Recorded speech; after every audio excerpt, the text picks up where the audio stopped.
the cool part about real estate, from my standpoint, is I haven't found anything else. There are other things, but I haven't found many things that somebody else will pay off for you, and you don't need your own money to buy it. So so you get like the government does their thing. They have inflation. They don't have inflation or whatever, and then you get this inflationary effect, call it, from holding hard assets or real estate in this case.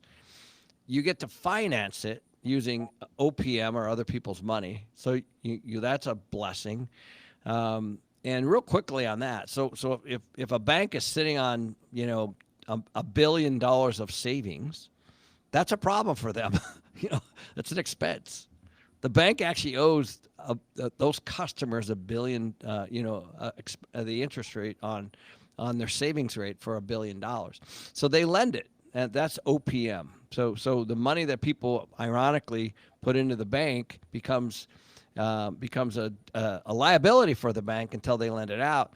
And so once you understand that system, so you can actually literally get all the money from someone else. So getting all the money from someone else, having somebody else pay it off, and just having a long-term goal, I think I can't think of anything else. And let's don't forget the incredible tax benefits that you get from owning it.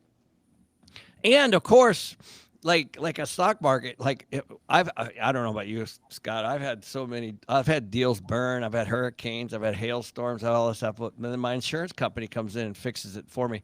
I don't have that and the other stuff either. So when there is an issue, we tap into that insurance, and all of a sudden that gets fixed too. So there's I haven't found anything else that has, for me, been so controllable. I love that. So you're talking about using OPM, and I think that's the key, right? It's knowing that you're never further away from a deal than if you think you have to bring everything to the table yourself. But once you understand that there's unlimited money, there's unlimited opportunity. And Ken, before we press record on this, I was telling you about an asset that I bought from you. I'm looking back in my folder right now. It's 2015. So it's Tucson 8. That's where it is. It's the Tucson 8 project. And you've been paying me on that for a decade now, a Yeah. decade straight, right? And I invested in that because I used your expertise. But here's the thing I want to bring up: it's been a decade of consistent payments. And when we fast forward all the way to today, 2025, I think a lot of people are worried the market's overhyped, it's over leveraged, there's no good deals, interest rates are too high. I mean, name the excuse.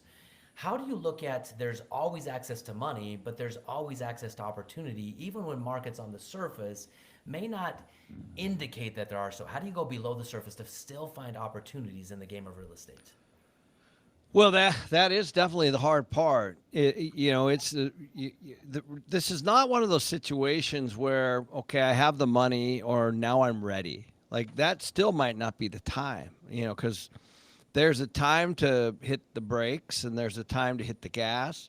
The only way to know that is if you're actually, you've been driving the car for a little while. That's the only way. So you can't, I look at like my son when he got his license, he got in an accident like in the first few months. Thankfully, he wasn't hurt. Why? Inexperience, right? And so, and so after a while, you start to see things differently. You've been on the road. You see other drivers' behavior. Now, it's just an interesting analogy. You can't just jump into real estate and get and like you can just getting your license and driving a car. You have to actually kind of do it.